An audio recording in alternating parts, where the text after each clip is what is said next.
Hey, what's up, guys? It's Mike. I thought I'd use this time to share with you my Watchtower Library and jump on the bandwagon of some of my other friends who have done the same, although their library is probably way bigger than mine. But all my books are on the floor right now just because I don't have a bookshelf because I move so much, so most of my books are in boxes.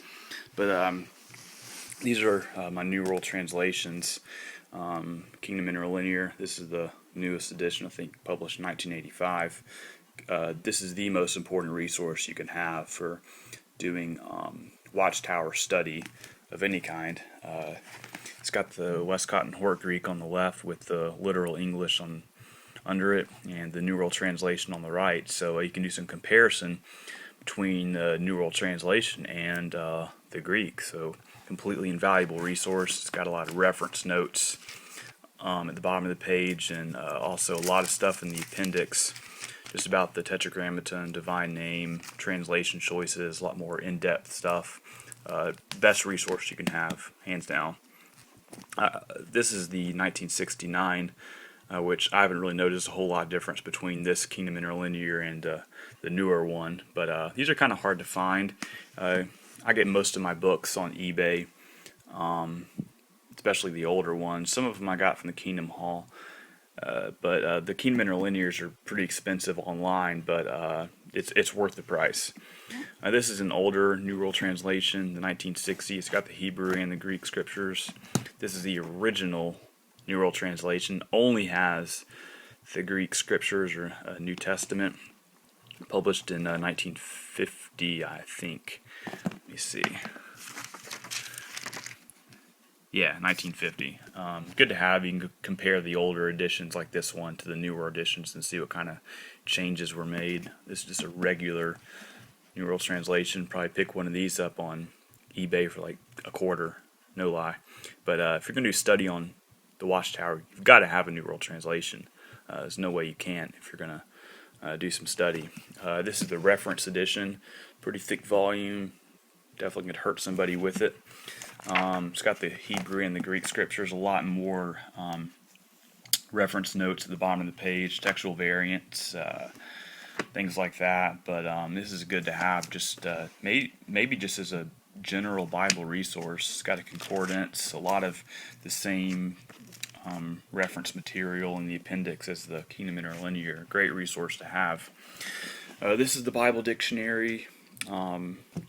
The original, I think, and this is really good to have because Ray France, who wrote Crisis of Conscience and other books, former governing body member, actually worked on some of this, especially the chronology section where he tried to defend 607 as the date for Jerusalem's destruction, which in turn helps him to defend 1914.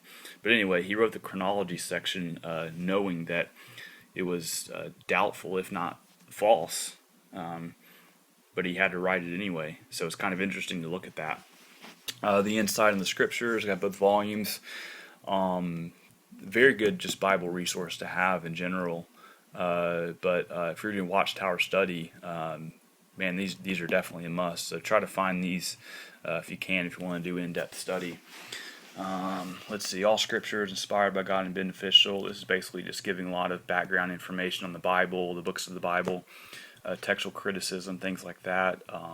Good book to have just for Bible reference. Not a whole lot of Watchtower theology in here, so it's actually pretty safe. Revelation book, basically their commentary on Revelation. Got a bunch of neat pictures and stuff, but yeah, got that. Theocratic Ministry School book. Tells them how to speak basically, and this is what they study at their ministry school on a weekly basis, I think, most of the time. Proclaimer's book, their history book, very thick volume, great resource to have, give you a lot of information about how the organization has developed over the years. Got my Watchtowers and Awakes. These are mostly one from the past couple of years. I don't have anything very old, but I get these monthly. I don't have hardly any of the study editions, but I use CD-ROM a lot, so I don't really reference these a whole lot because if you have the CD-ROM, that's much more quicker than sifting through all these. Let's see, you got the reasoning book. is a really, really valuable resource to have because this is what they use to prepare themselves for objections at the door. So if you want to be able to answer their objections to your objections, just to anticipate what they're going to say before they say it, learn this book inside out. So great resource to have. Got a whole bunch of yearbooks, 1990, 1976. This is their True Peace and Security. Bunch of yearbooks. Sing Praise to Jehovah. This is their songbook, which I think they still use this one, if I'm not mistaken. Paradise Restored. This yearbook actually got from the convention. These come out every year, I think, so it's good to have these just to learn about a lot of the statistics and kind of what's going on a year-to-year basis. Babylon the Great has Fallen, kind of an older book. Let's see, I got the Bible Teach book. You got to get this one if you want to do research on the Watchtower. If you ever agree to a study with the Jehovah's Witnesses, you're going to be going through this book, so it's good to learn it inside out. And also, if you just want a good overview of the Watchtower beliefs, it's not that long of a book. You can probably read it within maybe an hour or two, so good book to have.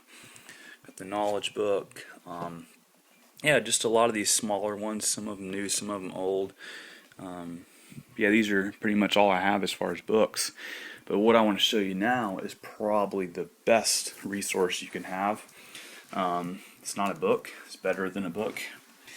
But this is my MacBook, and it looks kind of strange having Windows on it, but I have a Windows emulator just so I could run this program as well as some other Bible software. But here's what I want to show you. Watchtower CD-ROM. The most important, best resource you can have.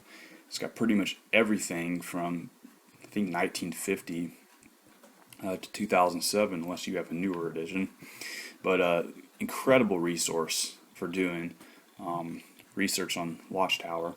And it's got just a great search engine. Like if you want to find something on any subject, you can type in, for example, if you want to know how they interpret a certain Bible verse, you can type it in. See, I'm going to do John 3:3. It's going to pull up pretty much every mention of John 3:3 in every single resource since like 1950, I think. So click on that, and here's a publication. It's got the references to John 3:3 highlighted. And here's a really awesome feature. If you wanted to just like copy and paste a paragraph, if you're doing research, you copy it, you go to edit, copy with caption, and let me switch over here to Microsoft Word. Alright, so I got a blank sheet here. So let's say I'm taking some notes, I'm doing some research, and I want to take that reference I copied. I just paste it right here, and I have the full reference, page number, paragraph, title of the article, and what I just highlighted. So you can do what would take a couple minutes from looking through actual magazines. You can do it in a couple of seconds with the CD-ROM. So it's got just an incredible search engine in it, just for looking at whatever you want to. This is really hard to get. You can get it on eBay, but it usually runs about $60. But I can't tell you how valuable this resource is. So definitely get your hands on it if you can. You won't be able to get it from Jehovah's Witnesses, and if you try it, just probably won't have a good shot at getting it, because you're not supposed to have it unless you're a baptized member, I think. So good luck getting it, but invaluable resource. So I guess that's about it. Hope you enjoyed it, and I guess I'll talk to you guys later. Bye-bye.